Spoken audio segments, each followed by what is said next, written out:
Ben-Hadad Raja Aram mengumpulkan seluruh tentaranya. 32 orang raja bersama-sama dia, beserta kuda dan kereta. Lalu ia maju, ia mengepung Samaria dan memeranginya. Kemudian ia mengirim utusan ke kota itu, kepada Ahab, Raja Israel, dengan pesan. Beginilah pesan Ben-Hadad, emasmu dan perakmu adalah milikku, dan juga istri-istri dan anak-anakmu yang cantik-cantik adalah milikku. Raja Israel menjawab, katanya, seperti bicaramu itulah ya tuanku raja. Aku ini, dengan segala yang ada padaku, adalah milikmu. Sesudah itu, utusan-utusan itu kembali dan berkata, beginilah pesan Ben-Hadad. Memang aku telah menyuruh orang kepadamu mengatakan, emas dan perakmu, istri-istri dan anak-anakmu harus kau serahkan kepadaku. Tetapi besok kira-kira pada waktu ini, aku akan menyuruh pegawai-pegawaiku kepadamu, dan mereka akan menggeledah rumahmu dan rumah pegawai-pegawaimu. Maka segala yang mereka lihat dan ingini, akan mereka ambil dan mereka bawa. Lalu Raja Israel memanggil semua tua-tua negeri itu dan berkata, camkanlah, orang ini mengikhtiarkan kecelakaan kita, sebab ia telah menyuruh orang kepadaku, meminta istri-istriku, anak-anakku, emas dan perakku, dan aku tidak menolak memberikannya kepadanya. Lalu kata semua tua-tua dan segenap rakyat itu kepadanya, jangan dengarkan, jangan luluskan. Sebab itu, ia berkata kepada utusan-utusan Ben-Hadad, katakanlah kepada tuanku raja, segala yang pertama kali kau suruhkan kepada hambamu ini, aku akan melakukannya. Tetapi tuntutan yang kemudian ini tidak dapat kupenuhi. Lalu pergilah utusan-utusan itu dan menyampaikan jawab itu kepada Ben-Hadad. Ben-Hadad menyuruh orang kepada Ahab dengan pesan, beginilah kiranya para Allah menghukum aku. Bahkan lebih lagi daripada itu, jika rakyat mengikut aku, masih dapat menjemput segenggam penuh debu puing Samaria. Tetapi Raja Israel menjawab, katanya, katakanlah, orang yang baru menyandangkan pedang, janganlah memegahkan diri seperti orang yang sudah menanggalkannya. Segera sesudah Ben-Hadad mendengar perkataan itu, pada waktu ia sedang minum-minum dengan raja-raja di pondok, berkatalah ia kepada pegawai-pegawainya, aturlah barisanmu. Lalu mereka mengatur barisannya melawan kota itu. Tetapi tiba-tiba tampillah seorang nabi kepada Ahab, Raja Israel, serta berkata, beginilah firman Tuhan. Sudahkah kau lihat semua orang yang sangat ramai itu? Bahwasanya pada hari ini, aku akan menyerahkan mereka ke dalam tanganmu, supaya engkau tahu bahwa akulah Tuhan. Lalu bertanyalah Ahab, dengan bantuan siapa?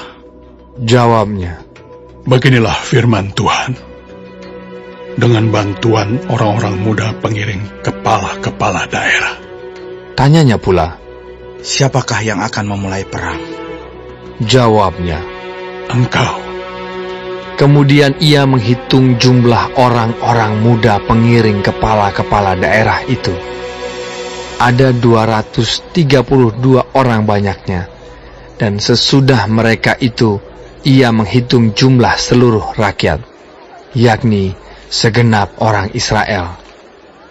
Ada 7.000 orang banyaknya.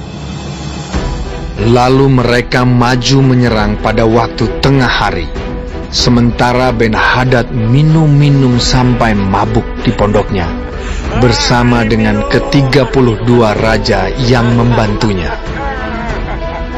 Ketika orang-orang muda pengiring kepala-kepala daerah itu maju menyerang lebih dahulu, maka Ben-Hadad menyuruh orang menyelidikinya, dan mereka memberitahukan kepadanya demikian, ada orang-orang maju menyerang dari Samaria.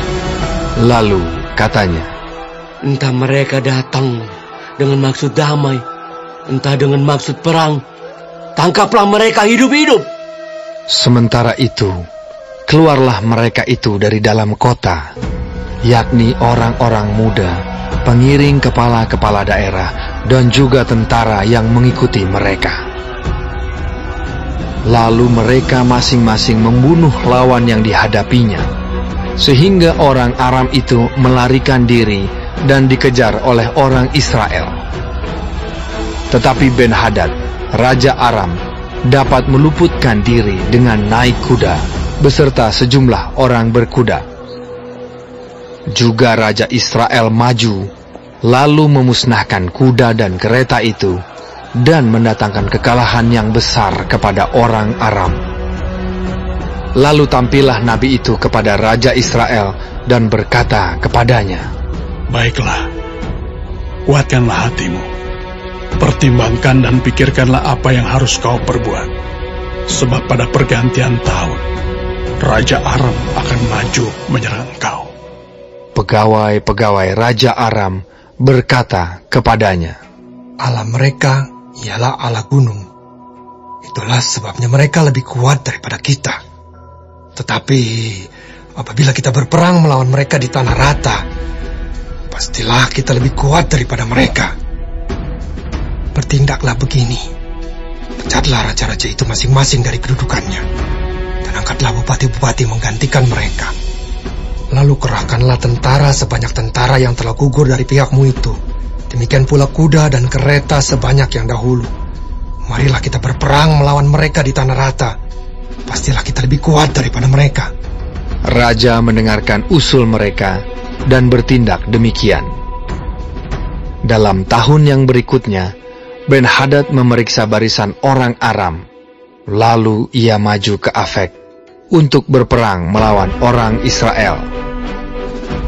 Orang Israel pun memeriksa barisannya, dan setelah dibekali, mereka berangkat menghadapi orang Aram. Orang Israel berkemah di hadapan mereka seperti dua kawanan kambing, sedang orang Aram telah datang membanjiri negeri itu. Maka tampillah abdi Allah dan berkata kepada Raja Israel, Beginilah firman Tuhan. Oleh karena orang Aram itu telah berkata, Tuhan ialah Allah gunung dan bukan Allah dataran, maka aku akan menyerahkan seluruh tentara yang besar itu ke dalam tanganmu, supaya kamu tahu bahwa akulah Tuhan. 7 hari lamanya mereka berkemah berhadap-hadapan. Tetapi pada hari yang ke-7, mulailah pertempuran. Dan pada suatu hari, orang Israel menewaskan 100.000 orang berjalan kaki dari orang Aram itu. Orang-orang yang masih tinggal melarikan diri ke Afek, ke dalam kota. Tetapi temboknya roboh menimpa ke-27.000 orang yang masih tinggal itu. Sementara itu, Ben-Hadad melarikan diri dan masuk ke kota dan bersembunyi dari satu kamar ke kamar yang lain. Lalu berkatalah pegawai-pegawainya kepadanya, Ketahuilah, kami telah mendengar bahwa raja-raja kaum Israel itu adalah raja-raja pemurah. Marilah kita menaruh kain kabung pada pinggang kita dan tali pada kepala kita, dan dengan demikian keluar menghadap Raja Israel. Barangkali ia akan menyelamatkan nyawamu. Lalu mereka melilitkan kain kabung pada pinggang mereka dan tali pada kepala mereka. Kemudian mereka pergi menghadap Raja Israel sambil berkata, Hambamu Ben-Hadad berkata, kiranya tuanku membiarkan aku hidup. Jawabnya, Masih hidupkah dia? Dia saudaraku. orang-orang itu menganggap hal itu sebagai tanda yang baik. Maka segeralah mereka berpegang pada perkataannya itu, lalu berkata, Memang saudaramu Ben-Hadad. Sesudah itu, berkatalah Ahab, Pergilah, ambil dia. Jadi keluarlah Ben-Hadad mendapatkan dia, lalu diajak naik ke atas kereta. Kata Ben-Hadad kepadanya, kota-kota yang telah diambil Bapakku dari pihak Bapamu akan kukembalikan. Engkau boleh juga membuat pasar bagimu di Damsyik, seperti yang dibuat Bapakku di Samaria. Dan aku sendiri, kata Ahab, akan membiarkan engkau pergi dengan perjanjian. Lalu ia mengadakan perjanjian dengan dia dan membiarkannya pergi. Seorang dari rombongan nabi berkata kepada temannya atas perintah Tuhan, "Pukullah aku." Tetapi orang itu menolak memukulnya. Lalu ia berkata kepadanya, "Oleh sebab engkau tidak mendengarkan suara Tuhan, ketahuilah, apabila engkau pergi daripadaku, seekor singa akan menerkam engkau." Dan ketika orang itu pergi daripadanya, maka seekor singa bertemu dengan dia lalu menerkam dia. Kemudian nabi itu bertemu dengan orang lain, lalu ia berkata, "Pukullah aku." Orang itu memukul dan melukai dia.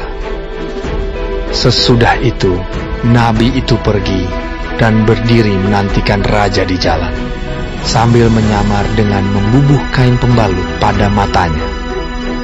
Pada waktu raja lewat, ia mengadukan halnya kepada raja, katanya, "Ketika hambamu ini maju ke tengah pertempuran, tiba-tiba ada seorang meninggalkan barisan dan membawa seorang kepadaku sambil berkata, 'Jagalah orang ini. Jika ia hilang dengan cara bagaimanapun juga, maka nyawamu adalah ganti nyawanya, atau engkau harus membayar setalenta perak.' Ketika hambamu ini repot sana-sini, orang itu menghilang." Kemudian raja Israel itu berkata kepadanya, "Begitu jugalah hukumanmu. Engkau sendiri telah menetapkannya." Lalu segeralah ia membuka kain pembalut itu dari matanya, sehingga raja Israel mengenali dia sebagai seorang dari rombongan nabi. Kata nabi itu kepadanya, "Beginilah firman Tuhan. Oleh karena engkau telah membiarkan lolos orang yang dikhususkan bagiku untuk ditumpas, maka nyawamu adalah ganti nyawanya, dan rakyatmu ganti rakyatnya." Lalu raja Israel pergi ke istananya dengan kesal hati dan gusar. Maka sampailah ia di Samaria.